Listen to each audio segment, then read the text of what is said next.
Otorita IKN diberikan kepercayaan oleh Presiden Prabowo Subianto untuk melakukan pembangunan infrastruktur, menyelesaikan apa yang belum diselesaikan 2022-2025 oleh Kementerian Pekerjaan Umum. Apa yang belum, yaitu dua hal. Satu, pembangunan kawasan legislatif dan yudikatif.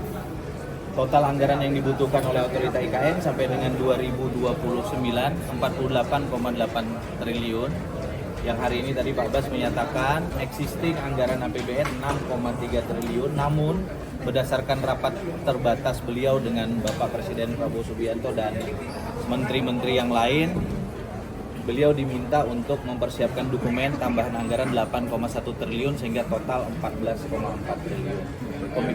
Bagian dari 48,8 triliun. Artinya kalau kita exercise, insya Allah kalau ini konsisten per tahun, angkanya konsisten seperti ini, apalagi ditambah sesuai dengan instruksi Presiden Prabowo Subianto 2028, trias politika, eksekutif, legislatif, yudikatif sudah bisa berkantor dan mendiami ibu kota Nusantara.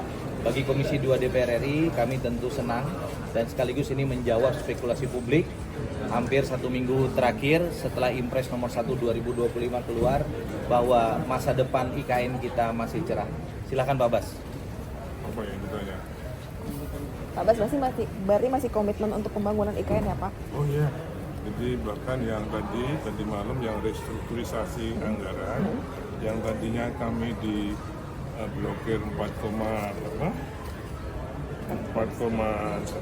hanya diblokir 1,1.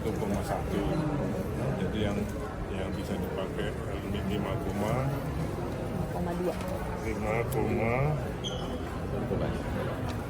Kebalik Pak. 5,2 ya.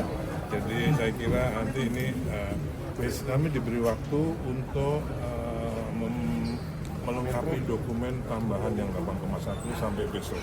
Apa berarti anggaran dari PU dan juga OIKN ini berbeda ya Pak berarti untuk pembangunannya? Ya, seperti yang disampaikan oleh Pak Hasan Habib kan, Kepala Komunikasi Presiden, anggaran pembangunan OIKN itu ada di PU, ada di OIKN. Apa yang di PU? Sesuai dengan surat Pak Menteri PU kepada kami, PU melanjutkan dan menyelesaikan yang sudah dikerjakan. Otorita yang baru mau dikerjakan. Ini sudah pembangunan, koordinasinya sudah begitu. Pak Bas, berarti ini kan tadi 8,1 triliun, ini berarti tidak dibebankan dari APBN begitu? Lantas dari investor? Enggak, jadi untuk 2025, untuk APBN sampai 2028 itu ada 48,8. Untuk KPBU ada 60,5. Untuk investasi yang sampai Januari kemarin itu 6,9. Kalau investasi murni pasti akan bergerak terus. Kayak misalnya Pak Boy, mohon maaf bisa sebutkan karena sudah yakin beliau untuk membangun Taman Safari. Itu tidak termasuk yang 6,9 tadi. Ya, jadi itu bergerak terus. Ada 3, APBN, KPBU, dan investasi. Tapi Pak Bas optimis nggak dengan usulan penambahan anggaran itu bisa turun dengan efisiensi di mana-mana ini Pak? Nyatanya kami itu sudah perintah Bapak Presiden pada ratas tanggal 21 Januari dan kemudian ulangi lagi tanggal 3 Februari. Jadi sudah pasti akan. Insya Allah.